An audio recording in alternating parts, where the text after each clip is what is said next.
Okay, I'd like to call the Internal Services Committee meeting to order and have the call to order. Thank you. I'll start with Chair Brown. Don Brown, voting remotely from Washington Township, Macomb County, Michigan. Thank you. And Committee Chair Van Sickle.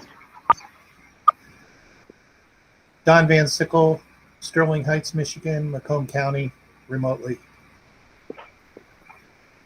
This one should be interesting. Commissioner Kleinfeld. Commissioner Kleinfeld, voting remotely from Silver Bow County, Butte, Montana. Thank you. Commissioner Romano.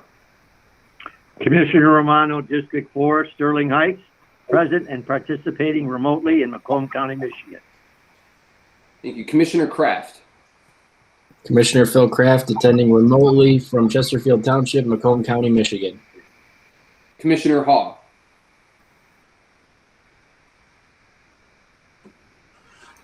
Commissioner Ha, attending remotely from Roseville, Macomb County, Michigan. Commissioner Wallace. Commissioner Wallace, voting remotely from Mount Clemens, Macomb County, Michigan. Commissioner Song.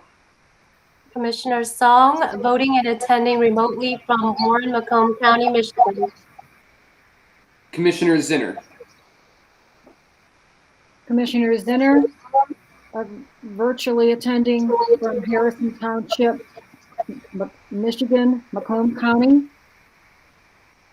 Thank you. And I will just remind commissioners after you've done the roll, if you could mute, we'd appreciate it. Next up is Commissioner Matuzak. Commissioner Julie Matuzak, participating remotely from Clinton Township, Macomb County, Michigan. Thank you. Commissioner Farrington. Commissioner Jeff Farrington, participating remotely from Utica, Macomb County, Michigan. Okay. Commissioner Sabatini. Commissioner Sabatini, attending remotely from Macomb Township, Macomb County, Michigan. And Commissioner Nard. Commissioner Nard, attending remotely from Final call. Macomb County, Michigan. Thank you, Commissioner. And that completes the roll. Thank you. Next, we'll have the Pledge of Allegiance, if you'd all rise.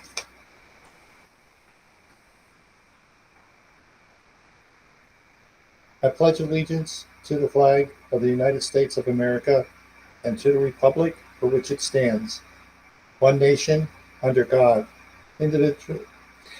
indivisible, with liberty and justice for all.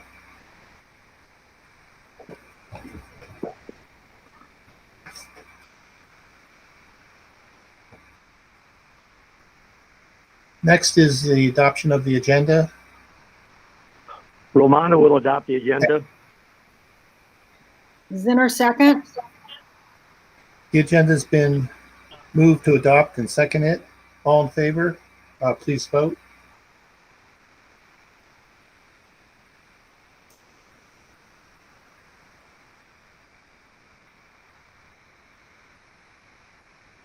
That motion passes 13-0. Thank you. Now we'll move on to the minutes from the December 7th, 2020 meeting. Mr. Chairman, I move their approval. Support Ha. Thank you. Is there any discussion on this? Hearing none, we'll vote.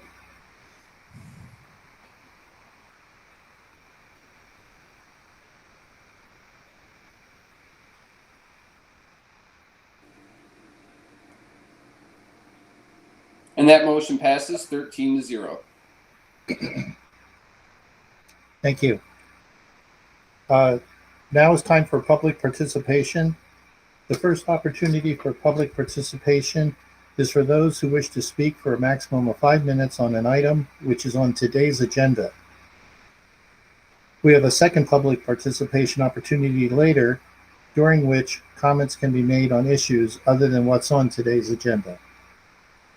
For those planning to speak during public participation, please be advised, according to Rule 21 of the adopted board rules, Personal attacks, coarse and derogatory language, and cursing will not be tolerated. Individuals using such language will be removed from the meeting.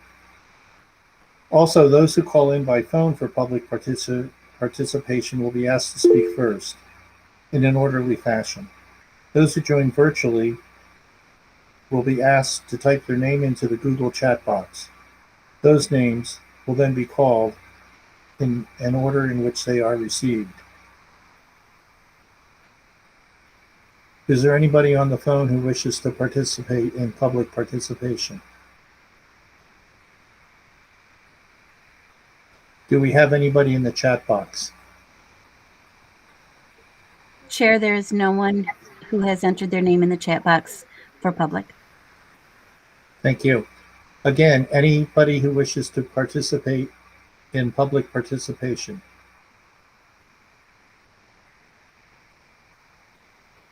Last call for public participation.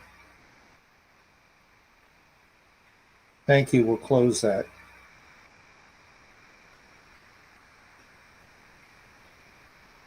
We have a couple of presentations today, and the first is from the Information Technology Department, which is a department overview by Jaco Van Blurt. Jaco? Chair, I'll make a motion to let's hear the presentation. Support. Okay, is there any discussion? You'd have the presentation now, Chair. Okay, yeah, I thought we did the receive and file after the report. This wasn't a receive and file though, right? Okay. Yeah, Jaco? yes, it is. We seek the receive and file, and then the presentation, and then the vote. Okay. Jaco, are you there? Yes, Commissioner, I'm here. Good afternoon, Commissioners. Thank you for the opportunity. I'm not going to be very long. Just want to extend to you an invite. If you do want to come and visit us, especially at the Comtech Center, we can do a walkthrough so you can see, if you haven't seen our facilities before, you can come and see our data center at the Comtech Center, and we also have a data center at the Sheriff's Office. So any of those that you want to visit, please feel free to reach out, and we will definitely schedule that with you at your convenience. I just want to give you a short overview of what our department consists of. Firstly, if I can just talk about the staff specifically, we have 36 and a half full-time employees working for our department, as well as 7 contractors. In the beginning of last year, we had 40. We are not filling 3.5 of those positions to provide savings contribution to the county over the next few years. Our department's divided up in 3 divisions, namely our technical services and networking division, our applications division, and also our project management office. Can you hear me?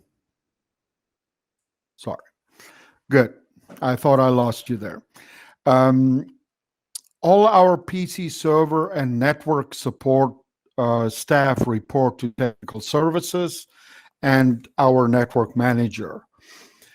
Our web developers, designers, application developers, and a database administrator report to our applications manager, and our project managers and business system analysts report to our PMO manager. All projects and initiatives are being managed by our PMO office, and they are responsible for helping departments with their business needs. They also fulfill the client liaison duties with the different client departments. We also have one individual, Steve Yelich, assigned to the board office. Our administration office include myself, my deputy Sandy Wilson, our security administrator, and Shannon Marino, who is my assistant. From a budget standpoint, we have about a $12.26 million general fund or operating budget, with the main contributors being salaries, maintenance, and operational equipment and services. We moved more or less about $2 million from capital funding to capital outlay 4 years ago to bring our accounting practices in line with the significant changes in technology over the past decade. I will bring the capital outlay budget to you in March. We also have a capital budget. Each one of these line items will be presented for approval as we kick off the different projects in 2021.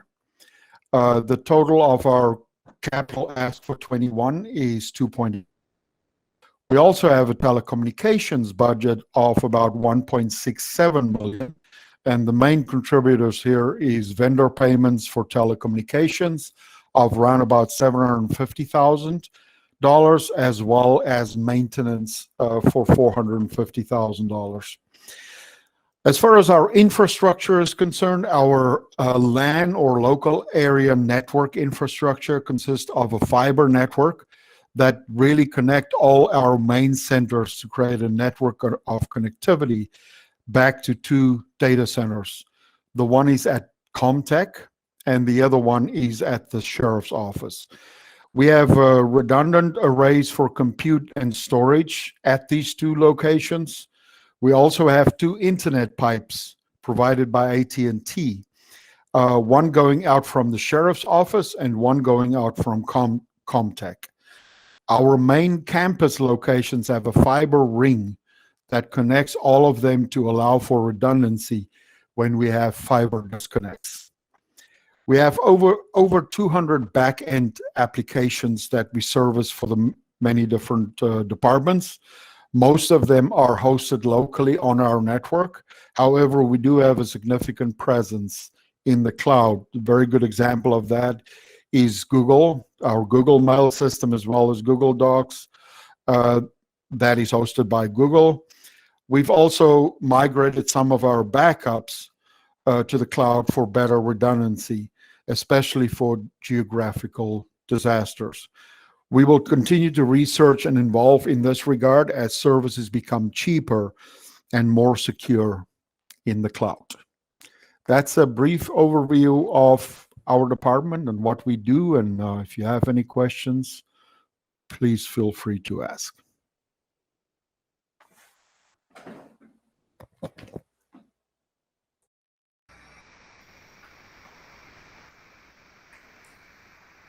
Questions? Harold? Hi, Don. Down in the lower right-hand corner under details shows speakers there. I had to learn that myself, so I had hit that button. I wanted to ask Jaco, and thanks for the report again, Jaco. With our new prosecutor and new clerk, they, in conversations, have indicated they have multiple IT needs. Have either you or a member of your department sat with one or both of them to date? Yes, we've had a conversation with the prosecutors. We've had conversations with the clerks at probably 3-4 different occasions, myself. I can emphasize that, we support all the county departments, and it is our goal to service everybody in the county to the best of our ability. Obviously, right now with COVID and over the past really many months, it has really taken up a lot of our resources just because of the criticality of it. But we continue to service our departments and help our departments to make sure that we can maintain operations for everyone as needed. Thank you. Thank you, Chair. Commissioner Kraft? Thank you, Mr. Chair. Hi, Jaco. Good to see you. Quick Commissioner. question for you. I know the board approved a ton of IT projects over the last year with the COVID federal dollars. Do you have a ballpark percentage as to where we are in terms of completion of those projects? Commissioner, I would say I don't have the numbers in front of me, but it's around about 70 projects, and I think we have 7 or 8 that is still outstanding. And that was just because of the federal government gave us more time, and there were some of the projects we felt needed some additional time to be work on, and we will have those wrapped up in the next month or so. Great. Thank you, Jaco. Thank you, Mr. Chair. Commissioner Brown? Thank you, Mr. Chairman. Jaco, regarding your support you provide, are there any departments in the county that have their own IT staff that you work concurrently with? Yes, I will. At the sheriff's department, they have 2 employees that do certain IT tasks for them. At the circuit court, they have an IT director, and I am not sure or if it's 4 or 6 IT staff that work for them. We implemented quite a few years ago. We implemented an online system for the courts to really do most of their work electronically. It is a very significant system and integrating some of their other systems as well. And they have that staff, on site to help them with that, but also they have some equipment in the courtrooms and things like that that need immediate attention if something doesn't work. And they will do the initial troubleshooting and then let us know if we have to step in and help out whatever the problems are. But in general, pretty good working relationship between us and them. At FOC, we have 1 person that works exclusively. FOC, explain what that definition is. Friend of the court. Thank you. They have 1 person that is funded by their department, but the person do report to them as well as to IT. That's the only person that report directly to IT that works for a different department. Well, I cannot say that that's funded by somebody else that reports to IT as well. Then we have at HR, we have a business system analyst that work exclusively for HR, but that person is an IT employee and also funded through the IT budget. That is a request that we came to the board with quite a few years ago. Prior to that person, there was actually 2 people that filled that position. And I think about 4 or 5 years ago, we came to the board and asked them to reinstate one of those positions. But we did that with one of our positions that we had as a business system analyst. And as far as I can remember, that's everyone. Okay. When you service the needs of all the departments, they submit how does that system work? They write a ticket? How do they get it? If they need something breaks down, then they need something that's key to them. What kind of turnaround time do you need to expect? We have an application called Fresh Service, and people can put in a ticket. We have in different departments, we have liaisons. It is usually people that has the ability to make decisions on budget and also on what type of IT work needs to be done in their organization. They can then submit tickets to us. There's 2 types of tickets. One is a break fix type ticket. So if anything is broken, really anybody can submit that to us and let us know, and we'll come and fix that. When it comes to new services or adjusting things, that is not in place today, those are what we call SRs or service tickets. and we then schedule those because most of the time there's money involved and so forth. As an organization, we come to each department every year and we sit down with them to discuss their budgetary needs from an IT standpoint for the next year. And we compile that, and that is part of our IT budget that we request from the board, executive office, and the board at the end of the year. How's your process go in terms of who gets servicing these tickets that come in? Someone's got an issue that some of their system is down. How do you prioritize help? Because you probably don't have enough help to do everybody at the same time. So how do you? Yeah, obviously, service down situations is the highest priority. Whenever a system is down, doesn't matter which department that is. If a system is down, we take care of that immediately. That's our very first priority. Then, there's methods. We really have that's usually a same day situation. And when I say same day, it depends on the severity. We try, when a system is down, we try to get that up and running as soon as possible. Our staff will start working on that immediately. And most of the time, within an hour or so, we'll have the system up and running, depending on what happened. But sometimes we're dependent on outside services when systems are down. So it all depends on which systems it is and what happened to those systems.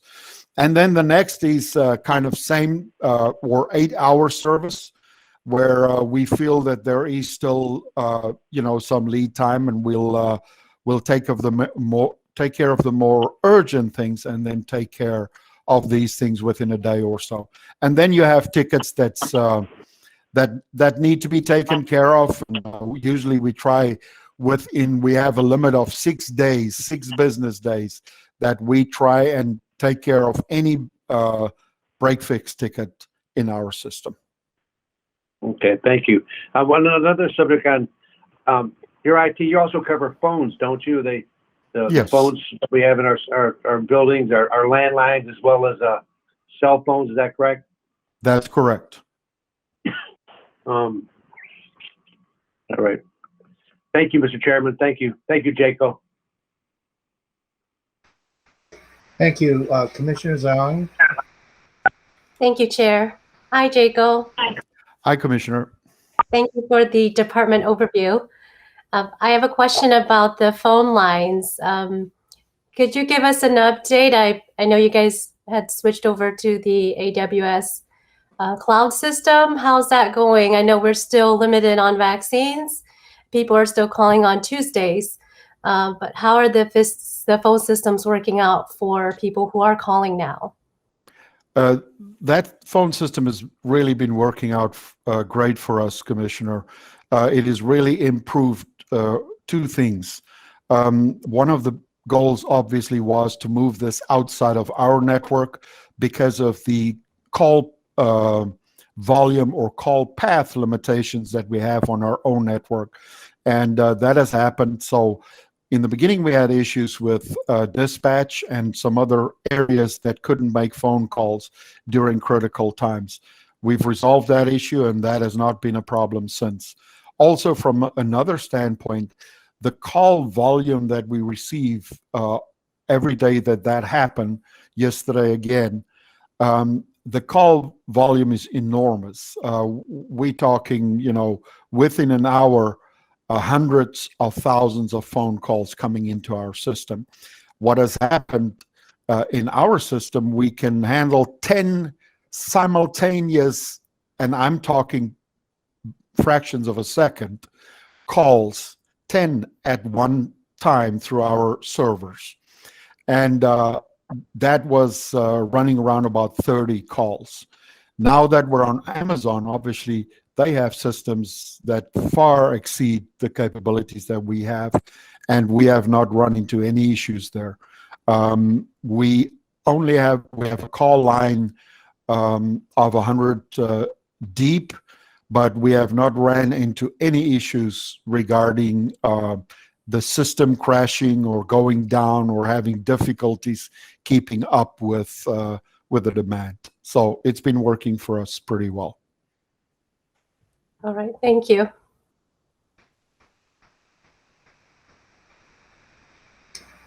Commissioner Farrington? Thank you, Mr. Chair. Jocko, thank you for joining us today.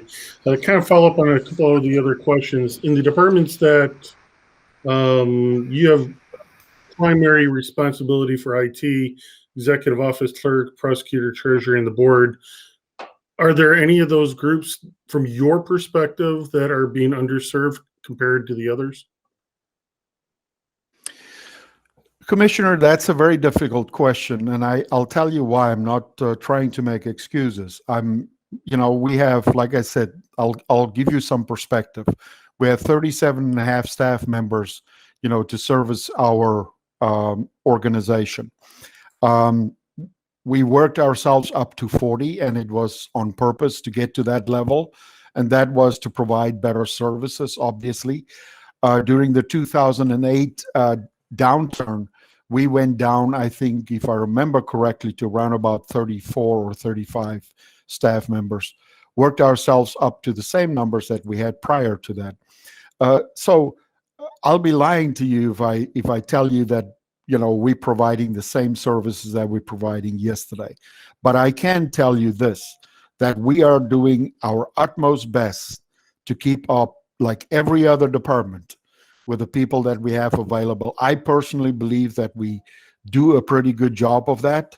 There's times where, where we feel some of our calls might have taken too long. But in general, if you take in the bigger scheme of things, what's happening, we do a pretty good job. One other thing that I also want to mention that I think that's important is, it's very hard for me to single out one department and say I'm doing or delivering good service to this department, but not that department. We try to do that to every single department. And in these difficult times, that's our goal, to try and distribute our work in such a way that it is done on a fair basis, and we get to everybody as quickly as we can. And that's what, by all means, it was not disparaging towards your department, because everyone's trying to do a lot these times. It was I more, don't see it like that.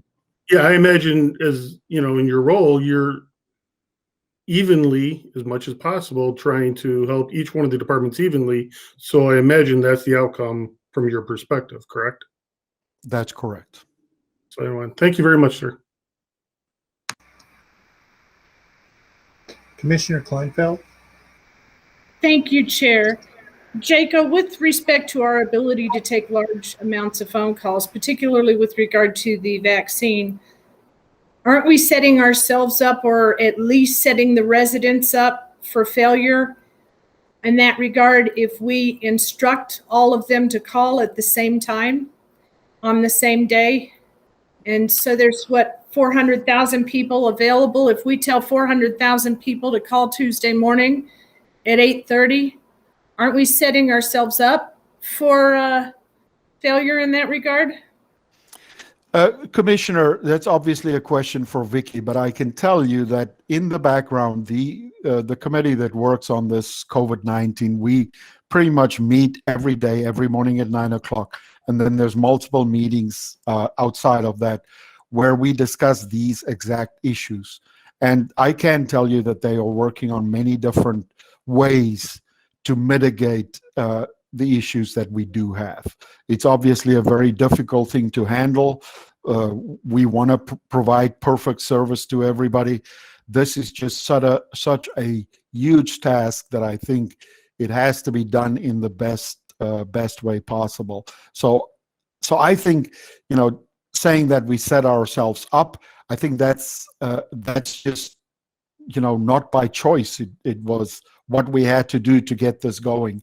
But right now, there's a lot of things in the works And I know to mitigate that. I know that they're looking at a lot of other options, but I had two simple things came to my mind, and one of them was, okay, have people whose last names start with A through C call at this time, and then set aside the same amount of vaccine for each section. And that would break up the phone calls. It doesn't mean everybody would get through, but it would make it a little bit easier. And then particularly, we've all talked about how the ones least likely to be able to get the vaccine are those that are seniors, because they can't get online fast enough. They can't dial fast enough. Perhaps seniors of a certain age range should have their own data call, and a percentage of the vaccine should be set aside before them. And I know that that's not an IT question, but it is an IT issue, because we're all hearing from the perspective of IT. So just when you go back, it's just an idea. I think every single one of us is hearing from seniors, particularly 80 and above. I spent hours trying to help one that was 97, and how's she supposed to compete with a healthy person that's in their 40s? So I'm just, when you go back to that meeting from an IT perspective, something to think about. Thank you. Thank you, Chair. Absolutely. Thank you. Thank you. Commissioner Zinner? You're on mute. I'm sorry, I had my ear on the wrong spot. Yeah, I understand what the commissioner just said, but when I've talked to different people, I think they're all going to call at the same time anyway, because the calls I think are all taken in 15 minutes, and they just don't want to wait. So I don't know how that would work with calls. I think there are other ways to do it too, but I was curious, now that this has been brought up, online, how many citizens are you getting online that are calling? Are they calling the county online for these shots? When you say online, Commissioner, that is done over the internet online. You physically go on your computer and we do quite a few appointments that way, because you can do it faster, because the person that's typing in the information, multiple people can do that at the same time. So if there's 1,000 people in that system at that point in time, as fast as they can type their information in and grab their appointment, they're done. 1,000 people just like that. So it takes, it's much quicker to do it that way. But again, it's the same thing. It's about overloading the systems, whether it can handle all the requests at the same time. And, many of the things that you talk about here is the stuff that's discussed on a regular basis. How fair is that to provide that, or only that method, when you have seniors that doesn't use a computer or things like that? So those discussions are ongoing right now, I can assure you. And there are ways that they are looking at how to mitigate that, and also bring in seniors and make sure that our seniors get vaccinated. Thank you very much, sir. Thank you. Last call for questions. Thank you, Jocko. Good report. You're welcome, Commissioner. Please vote.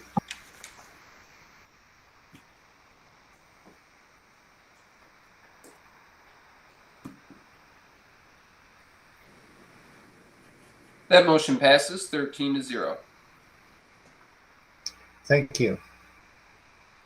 We'll move on to the next 6B, facilities and operations. Lynn? Yes, I'm here. Good afternoon. And for those commissioners who do not know me, my name is Lynn Arnott-Brakes, and I'm the Director of Facilities and Operations. Facilities is responsible for the operations and maintenance of county facilities. We are currently maintaining approximately 1.7 million square feet of buildings plus grounds.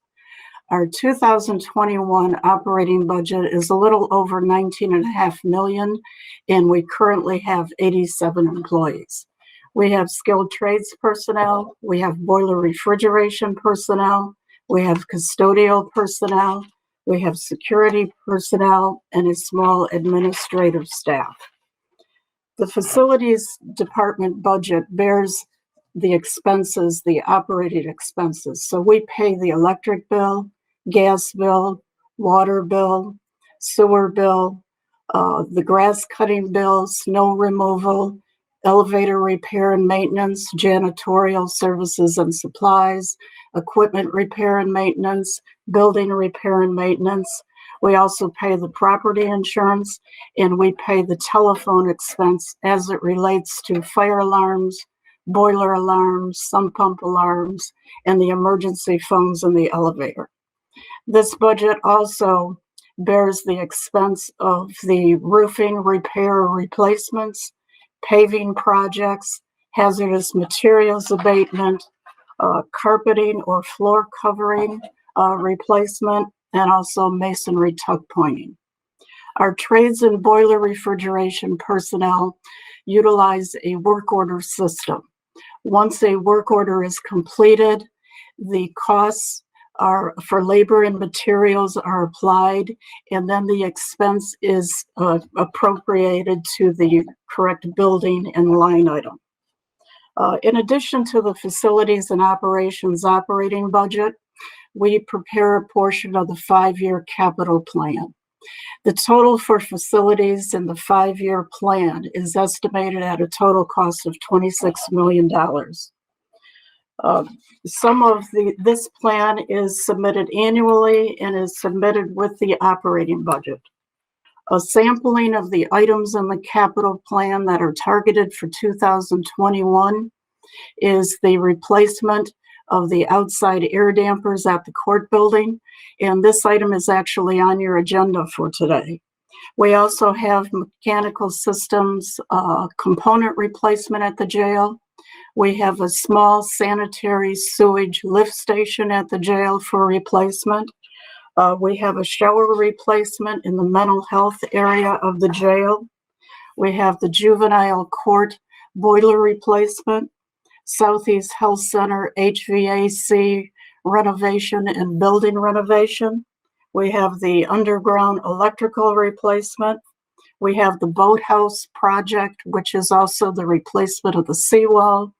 And we also have the replacement of the mobile file system in the clerk's office. The 5-year plan is used as a planning tool. We attempt to get every ounce of life out of our mechanical equipment. So we will seasonally inspect the equipment. If we think we can get another year or season out of that equipment, we will push that out further in the plan.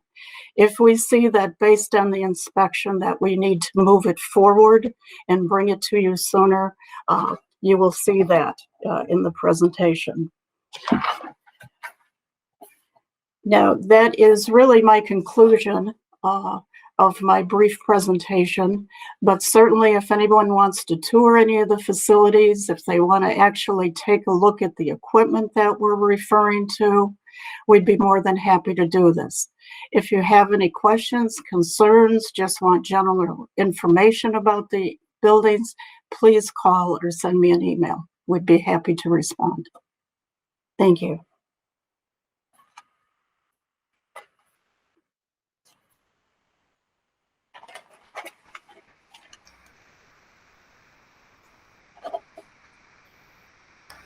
Commissioner Kleinfeld.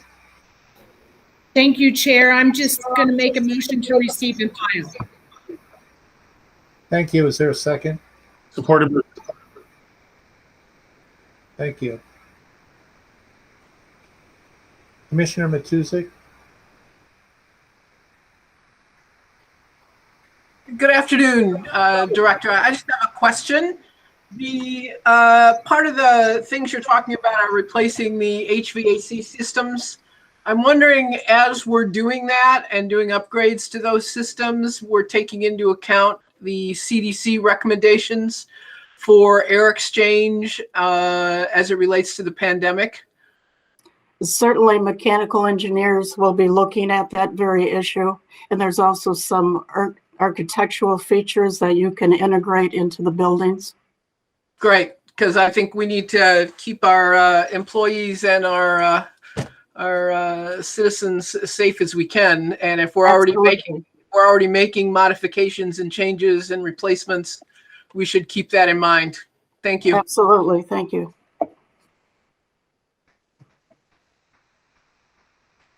Last call for questions. Seeing no more questions, we'll take a vote.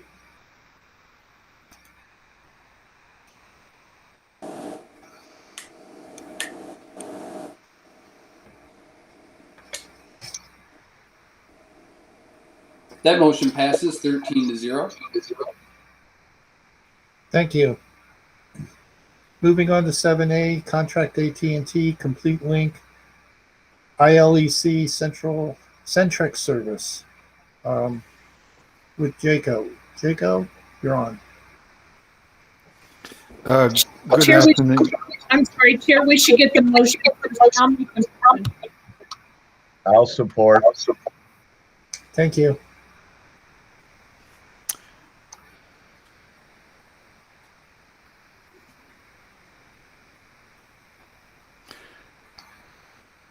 Can I proceed, Commissioner? Yes, sir. Good afternoon again. This is really the overarching contract for AT&T. We have most of our telecom services through AT&T.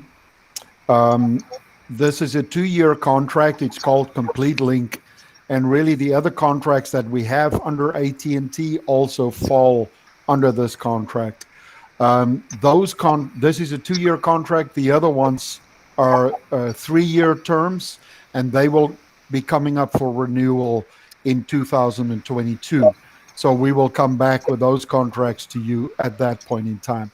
This one really, all it states is that it has a minimum commitment of about $18,000 that we have to fulfill. Which is really not a problem with the amount of phone lines. We still have a significant amount of phone lines, probably around about 300 out there. The main reason for that is our fire alarms and things like that are still on AT&T's phone lines. We've looked at different technologies over the past to replace that with, as copper is going away eventually. But when the pandemic hit, we didn't pursue that any further. So pretty soon we'll start up that process again and see what we can do to reduce the phone lines even further.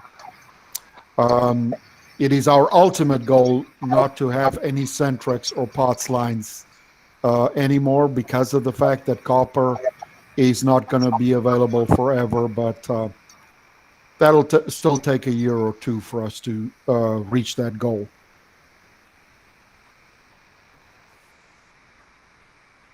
Thank you. I see no speakers. Chair, thank you, Chair. Hi, Jacob. So in the proposal, it said there are specific phone lines that have special features. What are these specific phone lines, and who is utilizing the phone lines? Sorry, Commissioner, I didn't hear. Can you ask that again, please? Sure. In the proposal, it says there are specific AT&T phone lines in the county that have special features and departments. I was just wondering who is utilizing these phone lines? The phone lines really is not utilized per se by people anymore. It is mostly utilized by alarm systems and things like that. And we have specific features, also have specific requirements, that you cannot just remove everything to a voice over IP line. We've done that in some instances as they remove or change those regulations. But that's part of the study that we have to do to make sure that we're also in compliance. But those features that I'm talking about are mostly for those specific needs. Okay, thank you. Thank you, Chair. Thank you. Seeing no other speakers, we will vote on this.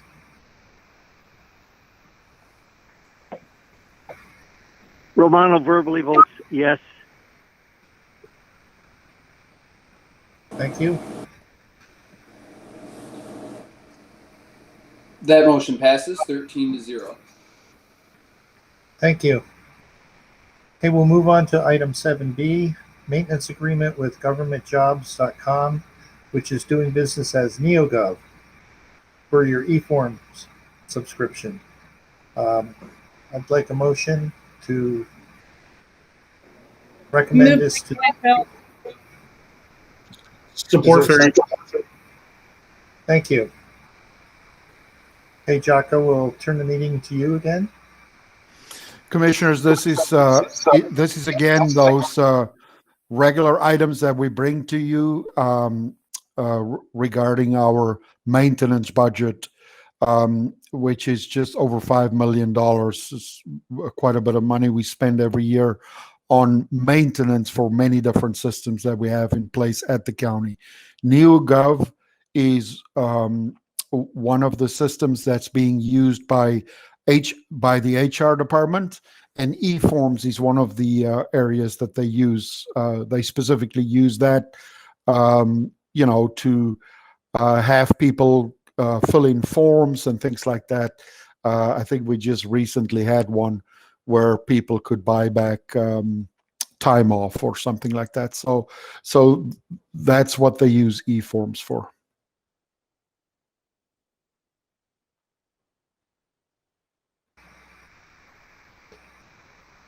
Any other questions? Seeing none, let's vote. Romano gives a verbal vote of yes.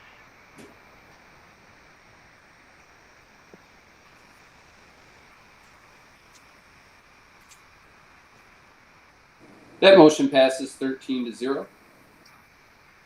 Thank you. Okay, we'll move on to item 7C, budget amendment, capital improvement fund, court building damper replacement project. Chair, I'll make the motion to approve. Thank you. Support Farrington. Lynn, take it away. As I indicated in the department overview, the replacement of the outside air dampers of the court building is an item that is contained in the capital plan and was scheduled for 2021. Outside air dampers actually are a part of the HVAC system, and they regulate the flow of air into the building. And it also then redirects to specific areas of the building, commonly referred to as zones. The air dampers through the actuator actually modulate. So we can go from fully open to fully closed and anything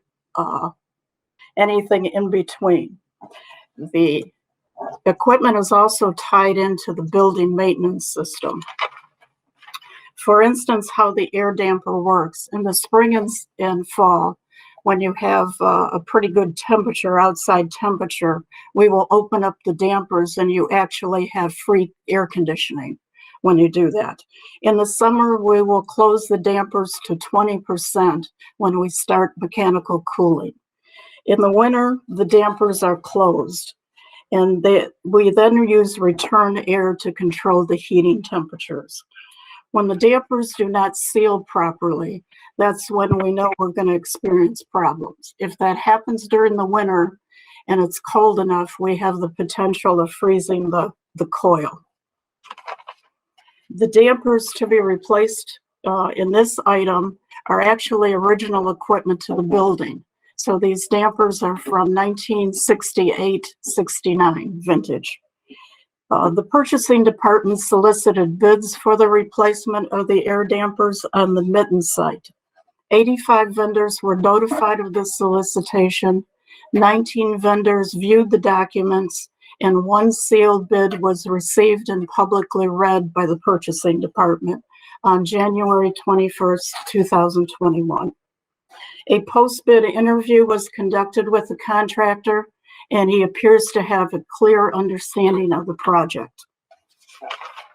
We are therefore requesting a budget amendment in the amount of $53,180 from the general fund, transferred from the general fund into the capital improvement fund, thus allowing the purchasing department to issue a purchase order to Allied Building Services Company of Detroit.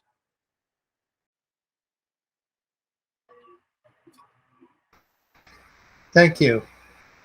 Commissioner Kraft? Thank you, Mr. Chair. Hi, Lynn. How are you? Pretty good. How are you? Good, thank you. I don't have a question on this specific item, but it's more about the bid process. Ever since COVID has happened, what is that process like for opening the bids publicly? What do you guys do?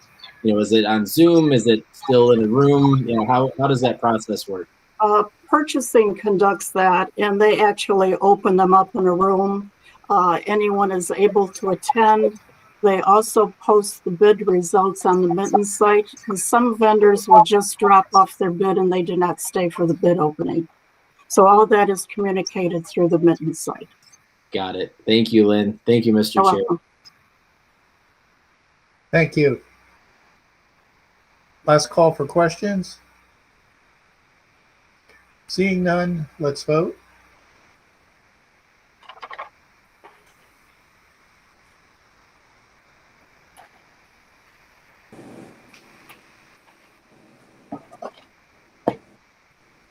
That motion passes unanimously. Thank you. On to 7D, purchase order Allied Building Services Company of Detroit for the court building damper replacement. A motion to recommend to the full board. Motion by Ha to approve. Support by Romano. Thank you. Lynn, Yes. you want to speak to this? You're on mute. Sorry about that.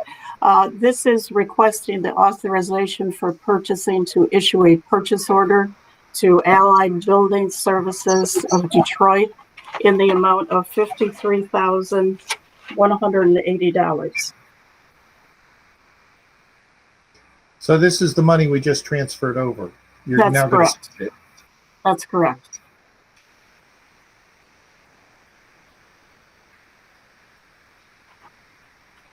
Commissioner Farrington? Yes, thank you, Mr. Chair. And actually, I could ask this of the item right beforehand, didn't get it in time, but to follow up on Commissioner Kraft's question, when I looked at this item, it showed, I forget, something like 85 requests sent out, 19 viewed, and only one company responded to a $53,000 item.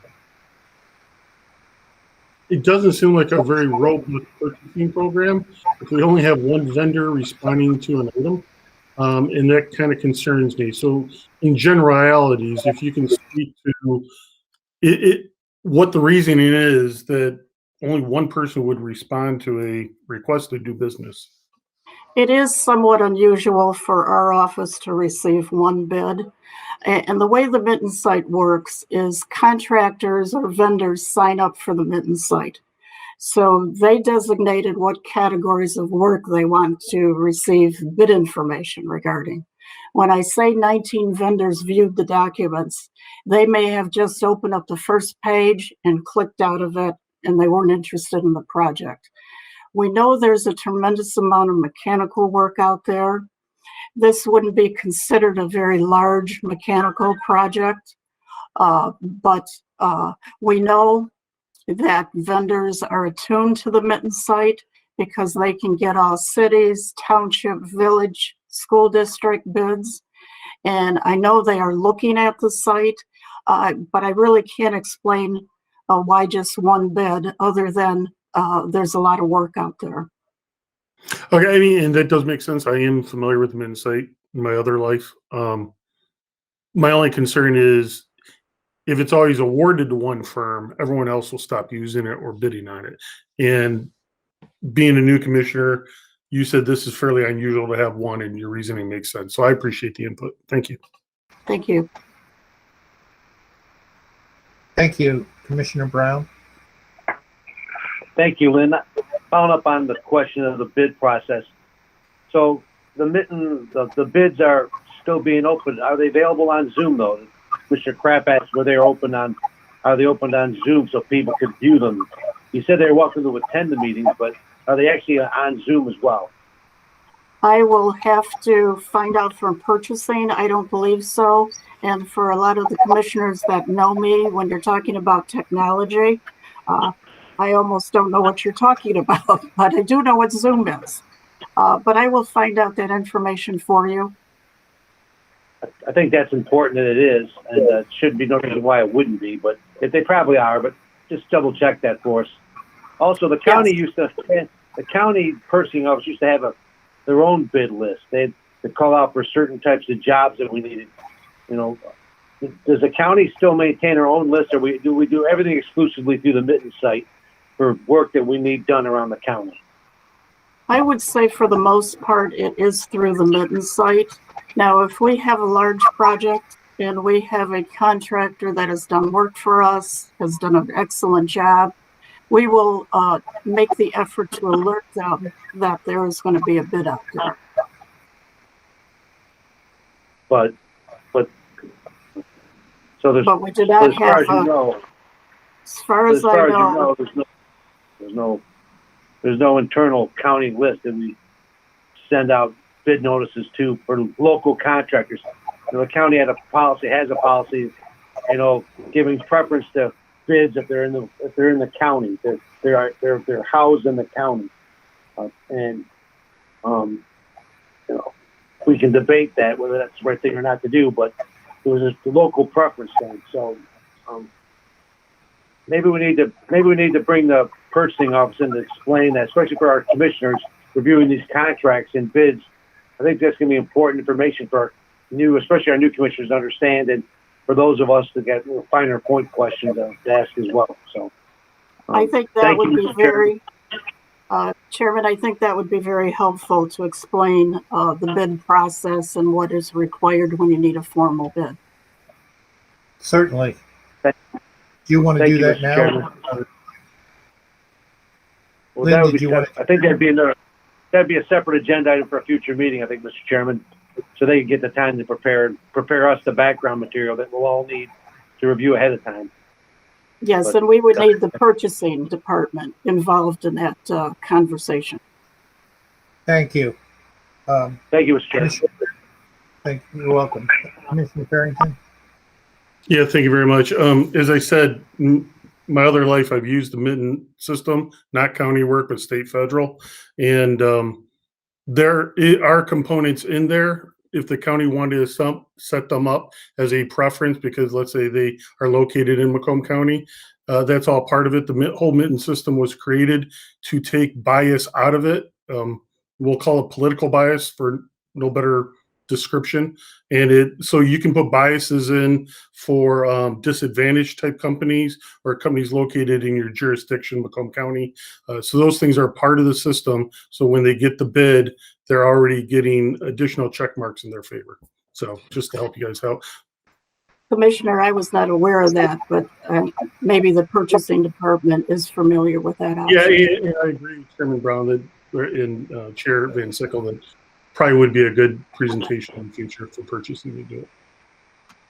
Absolutely. Thank you, Jeff. That's good information. I didn't know that. Appreciate it. I'd like to follow up with Commissioner Brown's question. It wasn't clear to me whether Commissioner Brown was asking whether the bid opening process could be on Zoom or whether the actual bids that were submitted could be available online for public viewing later. Mr. Chairman, I wanted to make sure that the bids that they open at the time they come in are available for the public so they could sit there and view them. And of course, that information would be public anyway after the fact. But the main question was when they open the bid, the actual bid opening. Because there's always the issue about people wanting to rebid it after they find out what the other people did. So it's important to see when they call the cards who's there. So. Okay, thank you. Seeing no other questions, then we'll vote.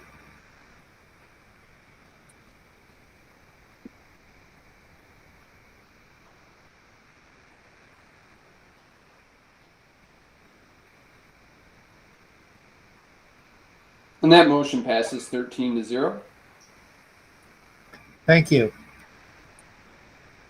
Item 8, new business. Does anyone have new business to bring forth at this time? Chair, I do. It's Commissioner Kleinfeld. Certainly, Commissioner Kleinfeld. Okay. First of all, congratulations on your first job hearing. You did a good job. I want to remind commissioners two things. If your video is via internet, but your audio is via telephone, if you ask a question and then somebody's answering it, the feedback is coming through the phone. Also, with regard to all the chairs, when the question and answer is taking place, if your audio is on, that's giving us feedback as well.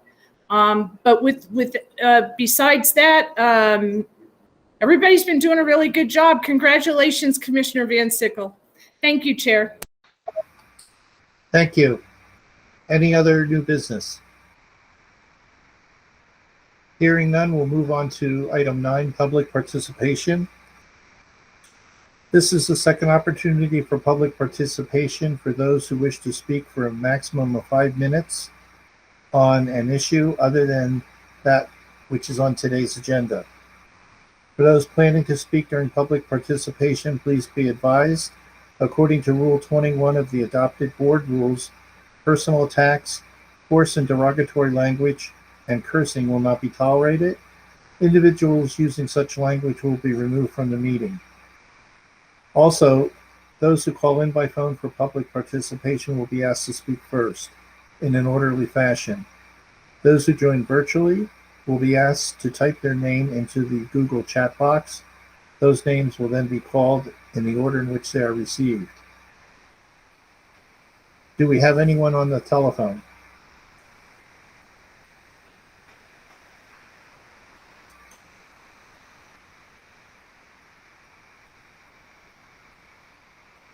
I see we have some people in the chat box. Patty?